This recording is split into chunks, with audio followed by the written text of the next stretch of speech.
મારું નામ હિરલ પ્રતિક ઠાકર છે. મારી ઉંમર 40 વર્ષ છે. મને પગમાં ફૂટમાં ઇન્જરી થયેલી હતી. અહીંયા જ્યારે આવી ત્યારે હું વ્હીલચેરમાં આવી હતી. વ્હીલચેર ઉપરથી હું ધીરે ધીરે વોકર ઉપર આવી. વોકર ઉપરથી હું ધીરે ધીરે સ્ટીક ઉપર આવી અને હવે એવું છે કે હું સ્ટીક વગર પણ ચાલી શકું છું.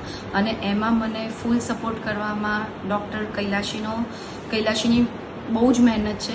ડૉક્ટર કૈલાશીએ મને બધી રીતની એક્સરસાઇઝ કરાવડાવી. જ્યારે જરૂર હતી, જે રીતની જરૂર હતી એમણે મને બહુ હેલ્પ કરી છે અને એમણે મને બધા શેક આપ્યા છે, એક્સરસાઇઝ કરાવડાવી છે અને અત્યારે હવે મને બધું સારું થઈ ગયું છે. પ્લસ અહીંયા એબી પટેલ ફિઝિયોથેરાપી સેન્ટર એકદમ નીટ એન્ડ ક્લીન છે. પ્લસ અહીંયા બધા સ્ટાફ બહુ હેલ્પફુલ છે અને બધા સ્ટાફ એકબીજાને કોઓપરેટ બી બહુ કરે છે અને મને પણ જ્યારે જરૂર હતી તો સ્ટાફમાં બધાએ મને જરૂર પડે હેલ્પ કરેલી છે.